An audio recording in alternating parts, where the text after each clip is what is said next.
Shalom, selamat pagi Bapak Ibu Saudaraku yang terkasih dalam Tuhan Yesus Kristus.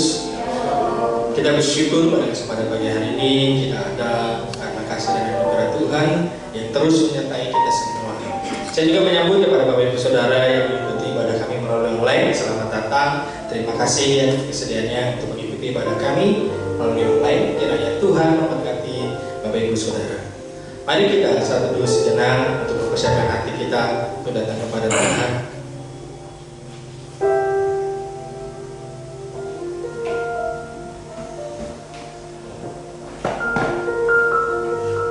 Tetapi orang-orang benar bersukacita, mereka beriaya di hadapan Allah, bergembira dan bersukacita.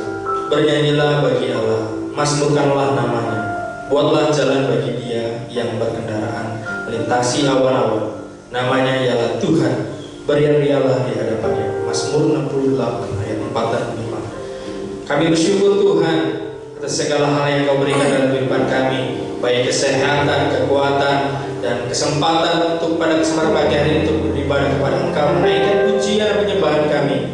Kami bersyukur atas segala hal yang Kau berikan ya Tuhan. Kiranya Tuhan memberkati waktu ibadah kami ini. Kiranya Tuhan juga berbicara ketika kami mendengarkan kebenaran firman-Mu. Dalam nama-Mu kami berdoa dan kami serahkan waktu ibadah kami. Haleluya. Amin. Selamat beribadah Tuhan Yesus. Sekali lagi shalom Bapak Ibu Saudara terkasih dalam Tuhan. Luar biasa. Apa kabar Bapak Ibu Saudaraku? Luar biasa. Kita memiliki Allah yang luar biasa. Mari kita bagi-bagi Bapak Ibu Saudara. Kita bersyukur pada pagi hari ini. Kita yakin percaya kita mengalami kasih setia Tuhan yang diberi kita. Namun apakah kita sudah memberikan kasih kepada orang-orang sekitar kita? Saya beri waktu kesempatan memberikan salam, memberikan sapa senyum bagi kanan kiri Bapak Ibu Saudara. Katakan, aku mengasihimu dengan kasih Tuhan.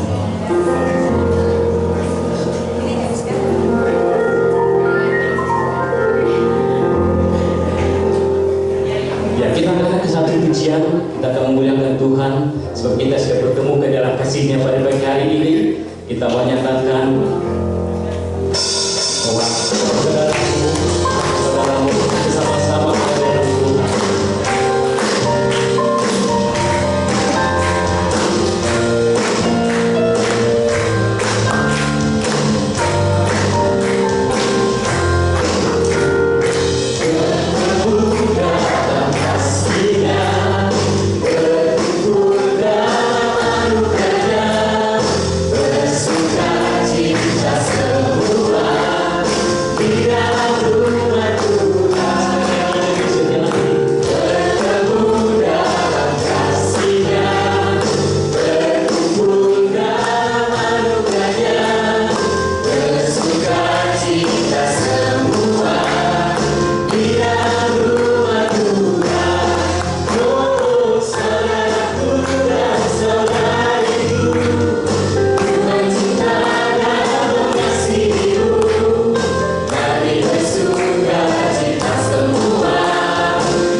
hadirat Tuhan lebih dalam lagi.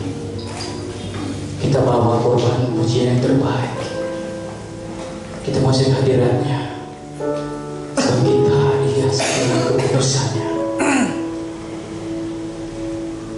Mari kita sembah Dia dan sujud di hadapannya. Sebab apapun yang kita ini hanya untuk memuji, meninggikan dan menyembah Dia. Terima kasih Tuhan Yesus. Daulah Allah yang kudus, yang dapat sujud cinta oleh kami datang menyembah karena masuk menyembah Tuhan.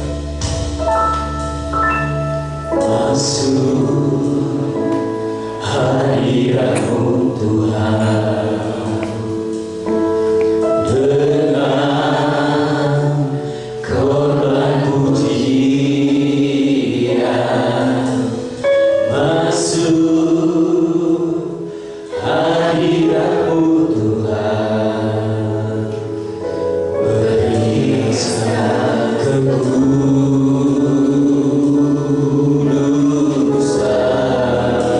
Kita sama seperti itu.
kesempatan yang indah pada pagi hari yang berbahagia ini Tuhan.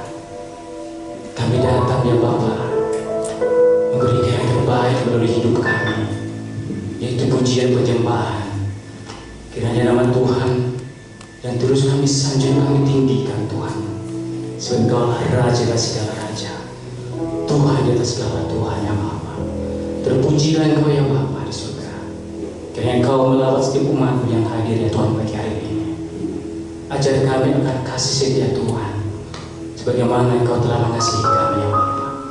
Terima kasih ya Tuhan Yesus. Kau memberikan hidup kami, Kau memberikan hati kami, hanya untuk menyenangkan dan memuliakan nama Tuhan. Berkasih pribadi kami sudah hadir, kiranya Engkau yang akan memulihkan kami Tuhan. Kami rindu ya Bapa akan pembenaran firman-Mu yang akan memulihkan hidup kami, yang akan mengubahkan hati kami. Terpuji-pujilah Engkau ya Tuhan yang memberkati kehidupan kami di dalam ibadah pagi hari ini. Di dalam nama Yesus Tuhan kami berdoa dan mengucapkan syukur. Mari Bapak bisa percaya sama-sama kita katakan amin. Puji nama Tuhan bagi saudara terkasih, dibacaannya bagi kita untuk memberikan persembahan perpuluhan yang terbaik bagi Tuhan. Saya mengundang yang bertugas untuk masuk depan.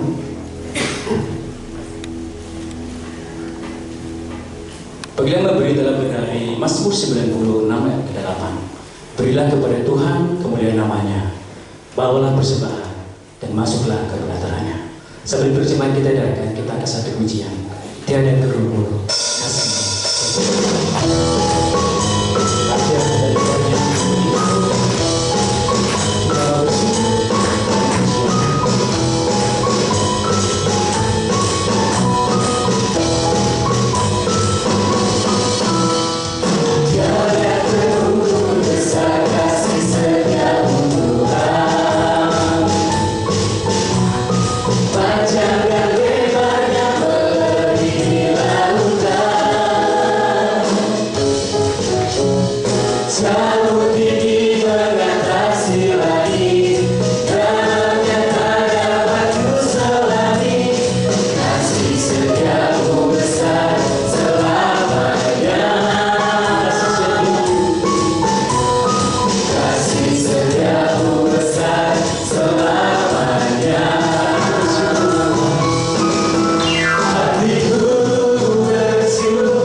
Kalau saat ini kami boleh memberikan yang terbaik apa yang menjadi miliknya Tuhan, itu adalah tanda bahwa kami menyatakan kesetiaan kami kepada Tuhan. Kami tidak banyak bisa memberi, tapi kami yakin melalui apa yang kami berikan dapat membantu untuk dikelola sebagai pekerjaan Tuhan di tempat ini, agar firman Tuhan dan jiwa-jiwa yang belum dilayani dapat dijangkau dan dapat dimenangkan bagi Tuhan. Biarlah persembahan dan perpuluhan yang sudah kami berikan ini menjadi berkat bagi orang lain Tuhan. Terima kasih Bapa di surga, berkati setiap orang yang sudah memberi, setiap pribadi yang sudah memberi, berkati dalam setiap kehidupan, pekerjaan, rumah tangga, dan setiap hal yang mereka rindukan. Tuhan akan jawab sesuai dengan waktunya. Terima kasih Bapa di surga, di dalam nama-Mu kami berdoa. Amin.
Terbalik.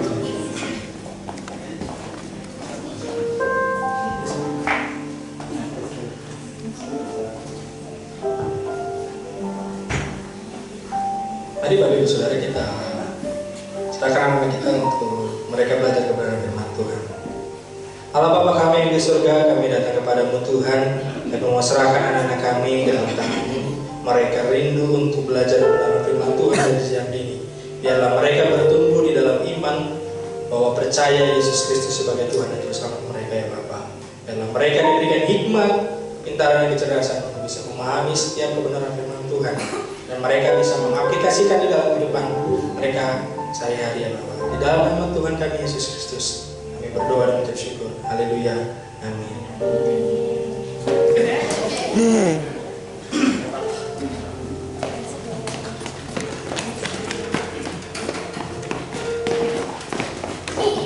Saya kembali mengucapkan terima kasih untuk berdiri bersama-sama.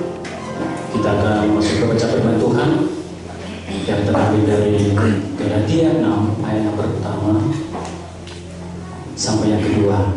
Kita akan baca firman Tuhan ini secara bersama-sama. 1, 2, 3. Saudara-saudara, kalaupun seorang kedapatan melakukan suatu pelanggaran, maka kamu yang rohani harus memimpin orang itu ke jalan yang benar dalam roh dan lembut, sambil menjaga dirimu sendiri supaya kamu juga jangan kena pencobaan. Bertolong-tolonglah menanggung beban, demikianlah kamu memenuhi hukum Kristus. Amin. Silakan duduk kembali Bapak Ibu. Kita akan sambut firman Tuhan yang satu pujian. Biar Tuhan mengajar kita untuk mengerti akan segala rencana dalam hidup kita. Dan kita hanya berserahkan firman-Nya kepada Dia. Dan Tuhan memimpin jalan kita di dalam melakukan segala akan menjadi firman-Nya.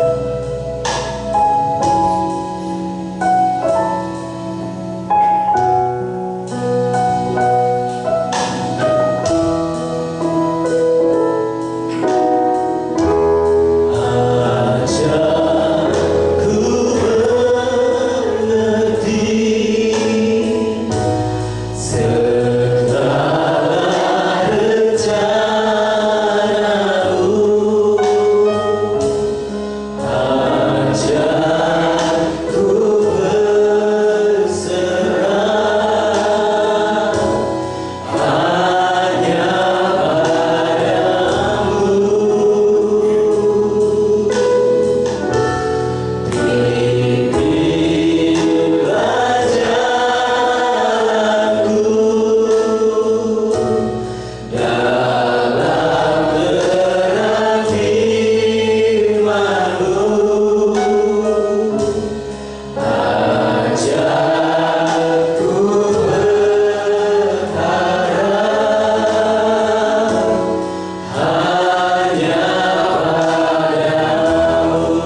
Biarlah kesempatan pagi hari ini kami belajar kebenaran firman-Mu untuk bisa mengerti isi hati-Mu ya Bapa, dan kami bisa lakukan dalam kehidupan kami hari demi hari ya Bapa.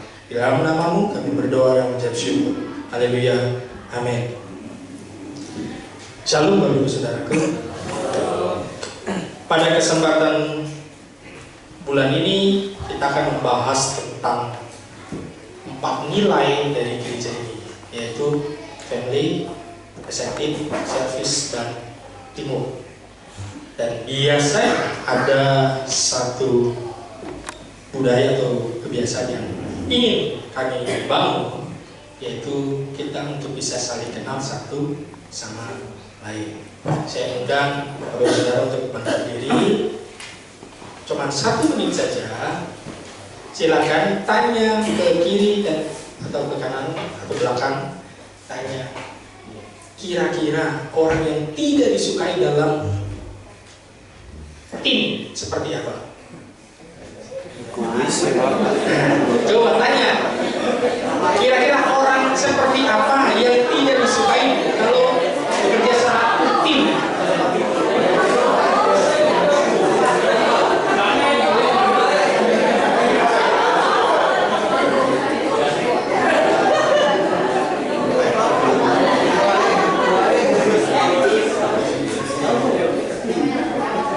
Sudah? Coba kira-kira orangnya seperti apa? Cerewet kah? Apa? Mau fisik boleh, mau ini. Kira-kira yang tidak disukai. Kalau saya tanya Pak Freddy, apa Pak? Yang nggak disukai? Orangnya seperti apa? Kalau ngomong terus tapi nggak mau lakukan. Coba yang di belakang, Jonathan. Nggak suka jalan. Kamu nggak suka apanya? Tolak ya.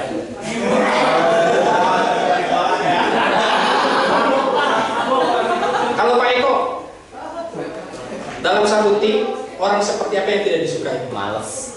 Malas. Oke, silakan dulu Bapak Saudara. Karena hari ini saya akan membahas bagaimana tentang kerjasama. Karena di dalam kehidupan kita perlu hidup bersosial dan perlu ada namanya kerja sama. Karena di zaman sekarang, zaman era digital, semua berfokus kepada digital. Banyak zaman sekarang anak-anak muda maupun yang sudah dewasa, bahkan sampai nenek-nenek, kakek-kakek pun masih bermedia sosial. Dan kebanyakan yang ditampilkan di media sosial yang baik atau yang buruk? Yang kece. Wah, yang kece. Itu pasti Bu, yang kece. Kalau bisa, penampilan harus oke.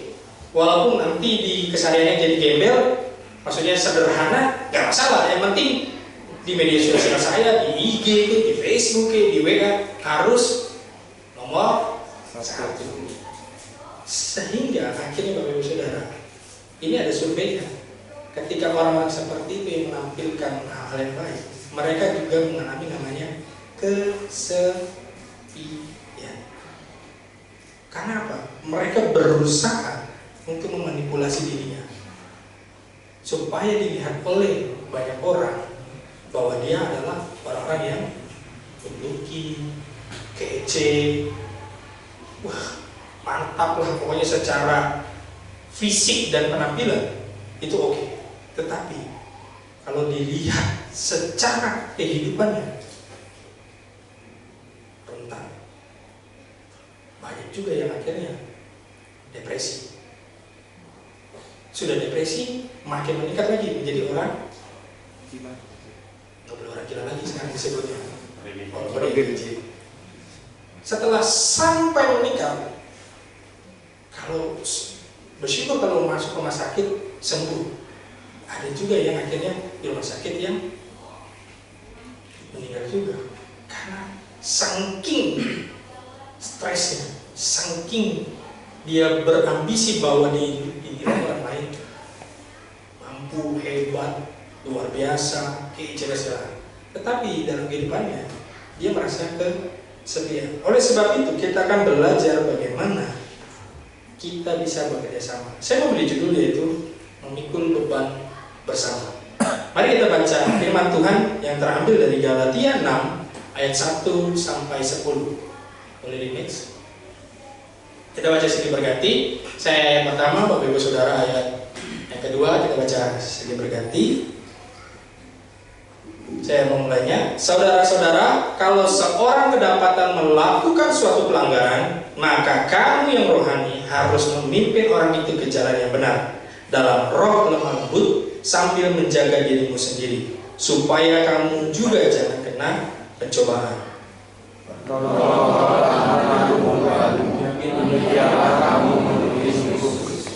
Sebab kalau seorang menyangka bahwa ia berarti, bahwa padahal ia sama sekali tidak berarti, ia menipu dirinya sendiri.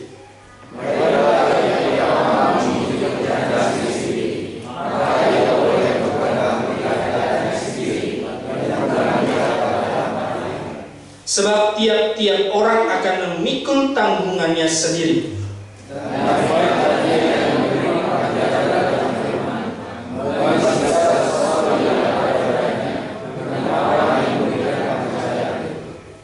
Jangan sesat. Allah tidak membiarkan dirinya dipermainkan, karena apa yang ditabur orang itu juga akan dituainya.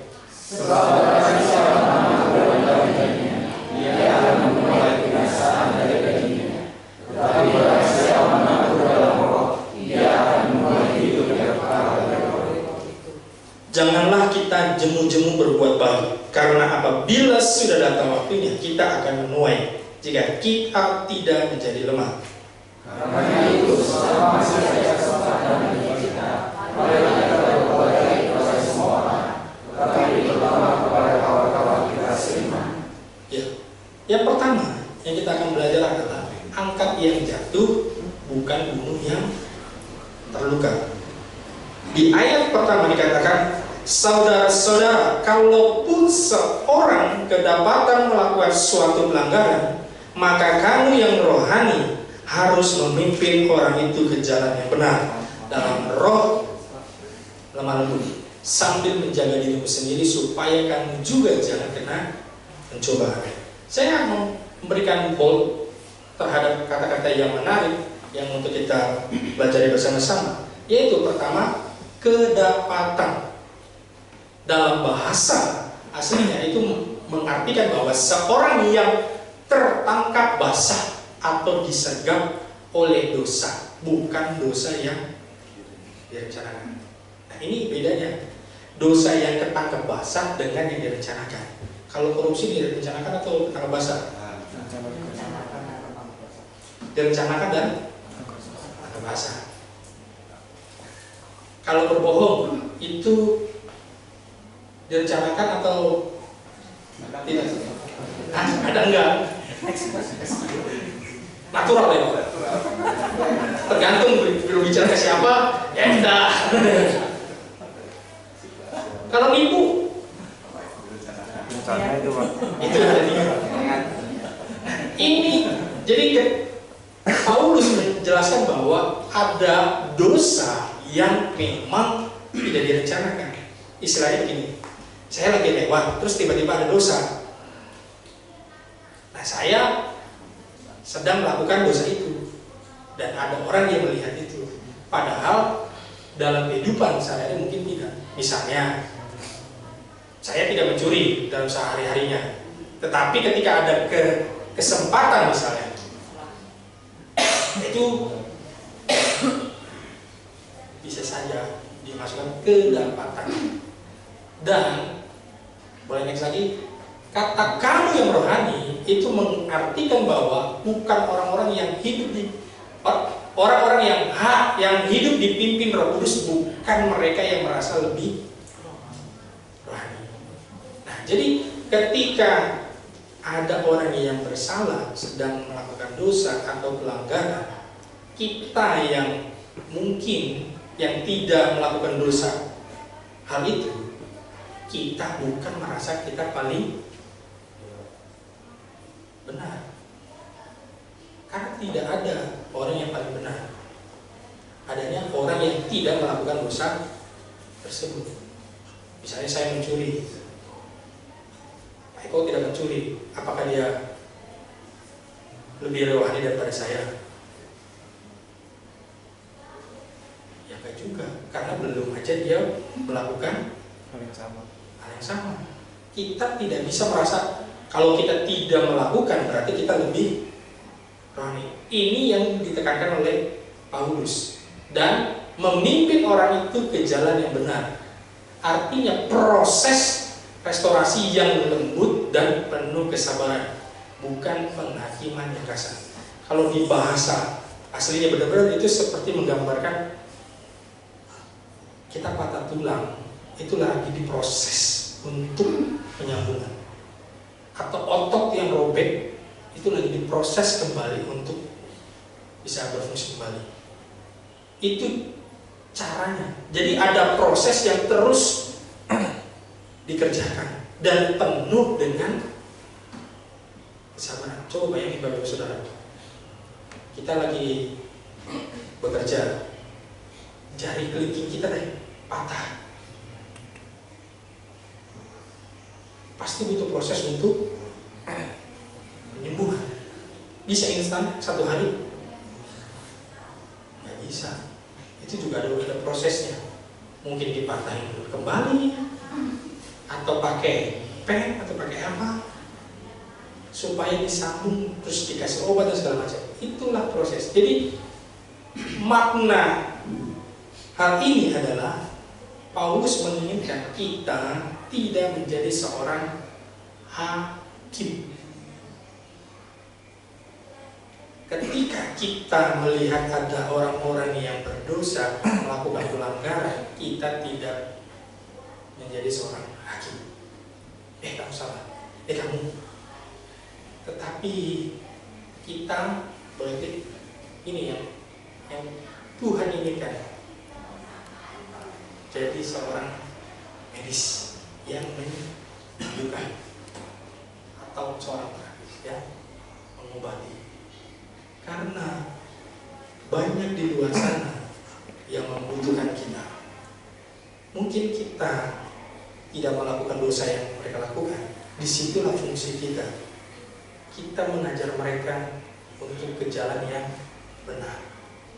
Tugas kita seperti itu. Di dalam kehidupan kita, ketika kita bekerja, kita berkeluarga, ada misalnya istri kita lagi melakukan kesalahan, kita yang harus menjadi medisnya. Ketika teman kerja kita, partner kita sedang melakukan kesalahan, bukan berarti langsung kita lapor ke atasan. Sini Pak, begini. Tidak. Karena di firman Tuhan di dalam Matius 18 ayat 15 dikatakan bahwa apabila saudaramu berbuat dosa terhadap engkau, tegurlah dia di antara engkau dan dia saja. Jika ia mendengar engkau memperolehnya kembali, dan seterusnya. Karena firman Tuhan mengatakan bahwa kita yang harusnya menjadi penolong. Di dalam kerjasama harus ada yang menjadi penolong, bukan seorang hakim. Karena kalau hakim hanya cuma, begini kamu salah, selesai. Tapi tidak memberikan bagaimana dia berubah untuk menjadi hal yang lebih baik lagi. Tetapi ketika seorang medis dan terapis, dia ada luka, dia ada sakit, dia mengobati. Paulus mengajarkan kepada jemaat Galatia dan kepada kita semua untuk kita tidak menjadi seorang hakim di dalam kehidupan kita sehari-hari, di dalam kita bekerja, di dalam berkeluarga, bersosial. Ini yang Paulus inginkan. Dan yang hal kedua yaitu berbuat baik, bukan tren tetapi gaya hidup. Dikatakan ayat 2 dan 5, bertolong-tolonglah menanggung bebanmu, demikianlah kamu memenuhi hukum Kristus. Sebab tiap-tiap orang memikul tanggungannya sendiri. Boleh. Nah, ini kata bertolong-tolonglah itu bukan perintah satu itu aja, itu satu kali, tapi itu menjadi gaya hidup. Dan di ayat kedua ada kata beban, itu artinya beban yang berat yang melampaui kapasitas individu. Sedangkan di ayat kelima beban kata menanggung, memikul tanggungan, yaitu memiliki arti beban yang artinya tanggung jawab personal yang harus dipikul sendiri. Saya ada ilustrasi. Saya butuh satu orang untuk maju ke depan. Yang badan dia gede aja. Siapa Andre? Ini badannya lebih kekar daripada saya.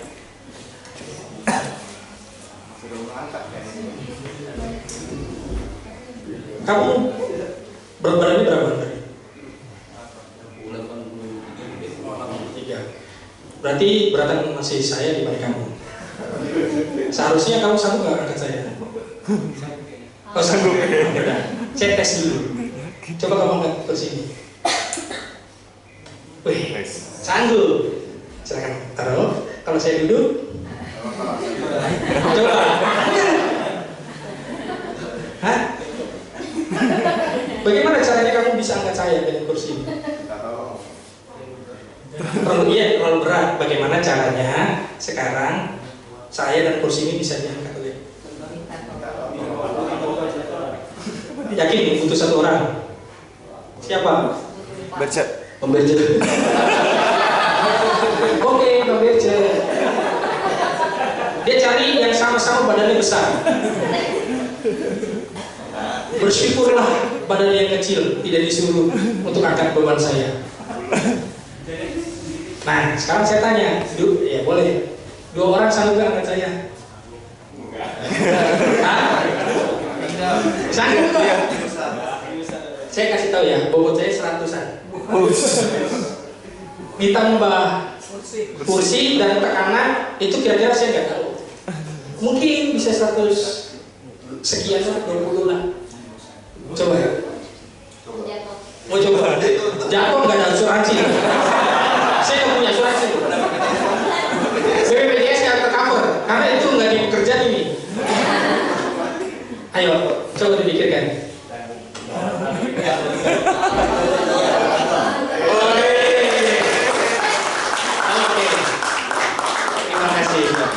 Terima kasih. Silakan dulu. Bapak Ibu Saudara, ini maksudnya kata baros dengan portion.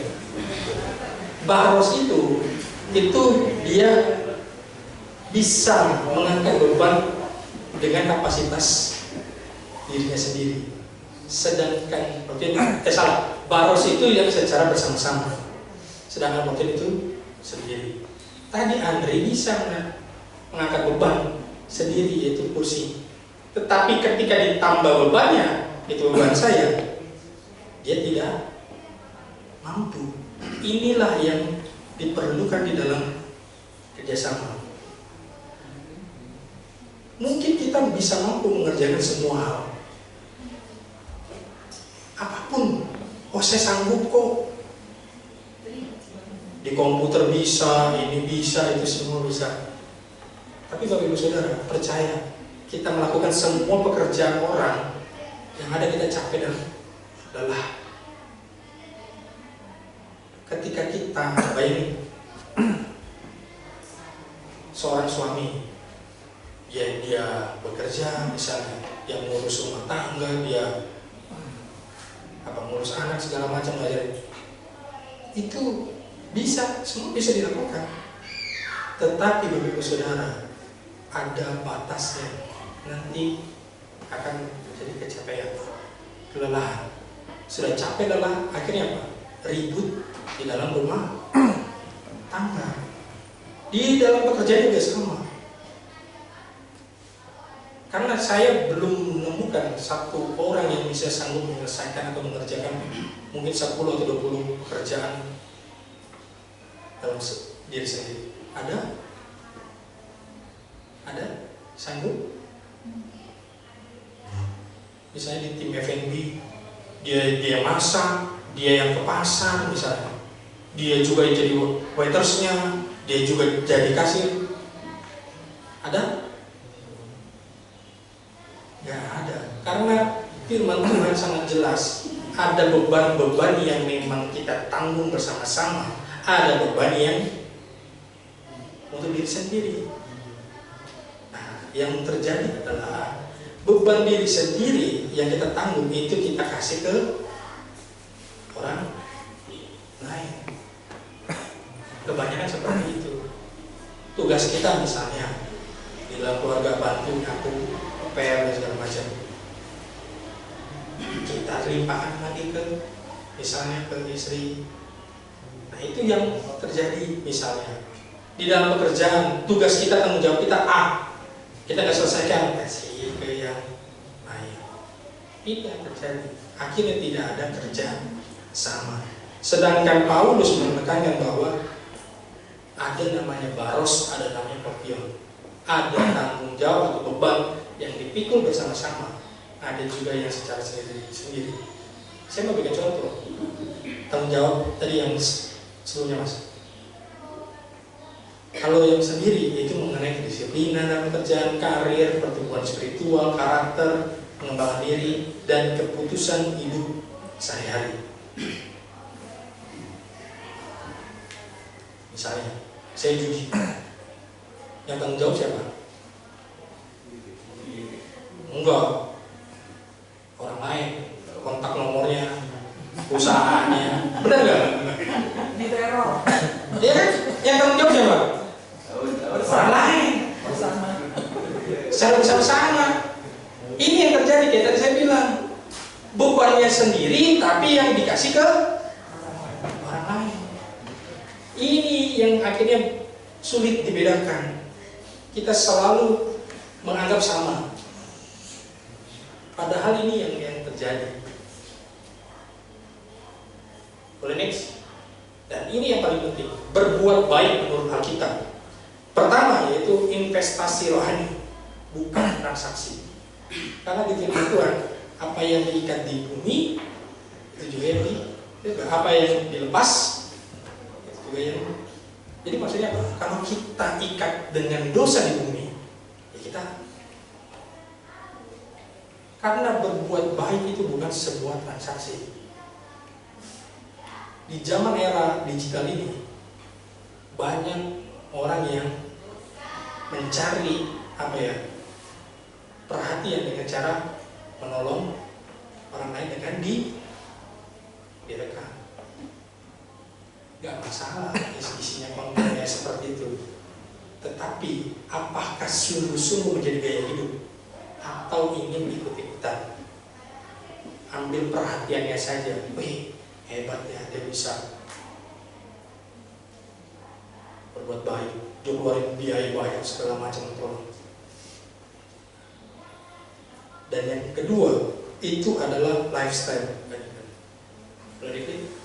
Ini gaya hidup, bukan hanya sekali berbuat baik ya pas Natal, pas Paskah, pas Idul Fitri misalnya, pas ada duit, pas jatuh.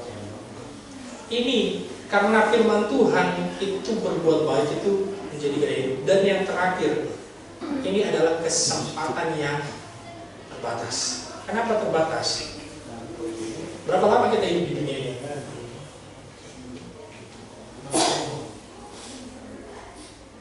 Ada yang mau hidup 100 tahun? Membaca. Bagi saya hidup 100 tahun itu menyiksa orang di sekitar kita, keluarga kita dan segala macam. Rata-rata bahkan di firman Tuhan itu di usia 60-70 manusia. Sekarang saya tanya, tinggal berapa lama lagi? Lama lagi kita hidup. Ayo. Nanti ini masih mau kita kehilangan kesempatan kita, sisa hidup kita dengan hidup biasa enaknya, tidak ada hal yang baik yang kita lakukan, hal semua kejahatan. Oh kenapa penjahat yang di kayu salib aja dia mau mati aja percaya ke Yesus bisa diselamatkan? Ya saya nanti mau mati, saya tinggal percaya lagi ke Tuhan Yesus. Enggak seperti itu Bapak Ibu Saudara. Karena kita tidak tahu kapan kita dipanggil Tuhan. Bisa saja saya keluar dari sini, saya dipanggil Tuhan. Saya tidak tahu, kita tidak tahu. Oleh sebab itu kita harus pergunakan waktu dengan tepat. Boleh next? Karena tidak ada beban yang terlalu berat jika dipikul bersama-sama. Tidak ada yang terlalu kecil untuk menjadi berkat. Tidak ada sukacita yang terlalu besar jika dirayakan bersama-sama. Tidak ada yang terlalu rusak untuk dipulihkan. Dan tidak ada komunitas yang terlalu kecil untuk mengubah dunia jika mereka hidup dalam Kristus. Boleh next? Jadi memikul beban bersama-sama bukanlah tren, tetapi lifestyle. Dunia akan mengenal kita bukan dari seberapa banyak yang kita miliki, tetapi dari seberapa banyak kita memberi.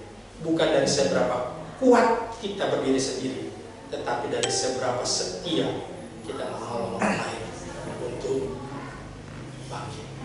Ini yang harus kita tanamkan dalam diri kita.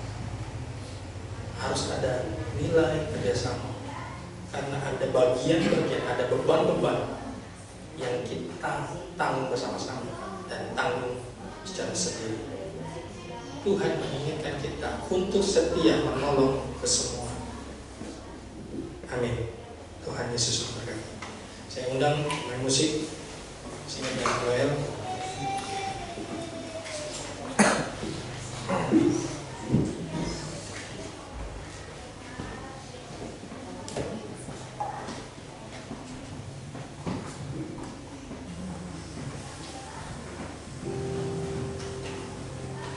Kita akan merenungkan firman Tuhan ini dengan ayat pujian. Kasih Bapak, ajak kami untuk saling mengasihi, untuk saling mengampuni, sehingga kasih Tuhan yang sudah kami terima bisa dirasakan oleh orang-orang di sekitar. Kasih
kehidupan kami hari demi hari.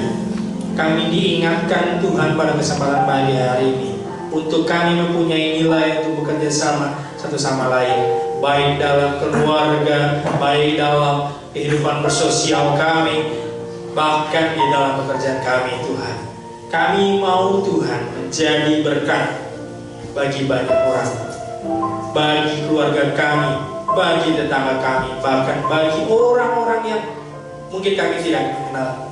Biarlah kasih yang Tuhan sudah berikan dalam kehidupan kami, yang sudah kami nikmati, yang kami sudah rasakan, biar itu bisa dirasakan oleh semua orang. Pakai kami Tuhan, pakai kami Tuhan, untuk jadi anak berkat ya Bapa. Mari Bapak Ibu Saudaraku, kita arahkan hati kita untuk menerima berkat dari Tuhan kita Yesus Kristus. Diberkatilah engkau dalam keluargamu, anak-anakmu, menantumu dan bahkan cucu-cucumu. Diberkatilah pendidikan anakmu dan cucu-cucumu dengan diberikan hikmat, kepintaran, kecerdasan. Tuhan akan memakainya menjadi anak yang luar biasa. Diberkatilah engkau dalam segala pekerjaan dan usaha yang engkau kerjakan. Tuhan akan membuatnya berhasil dan Tuhan akan memakai kita menjadi berkat bagi semua orang. Diberkatilah engkau dalam masa mudamu, karirmu, dan diberikan pasangan hidup yang sepadan, yang takut dan cinta akan Tuhan. Biarlah kita semua bisa menjadi terang dan garam bagi dunia ini. Pulanglah dengan kasih, sukacita, dan damai sejahtera dari Tuhan kita Yesus Kristus, mulai hari ini sampai Maranatha.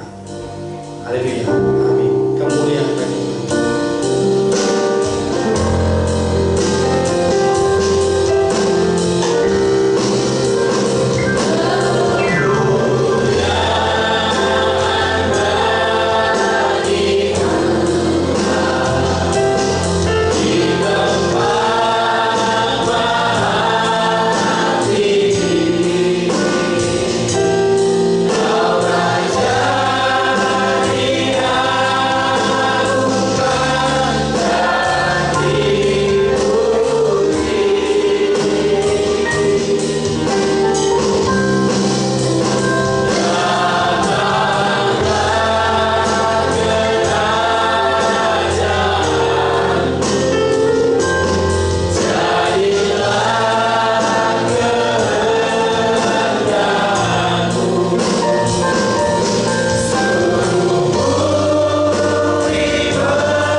Silakan satu Tuhan Yesus memberkati kita semua.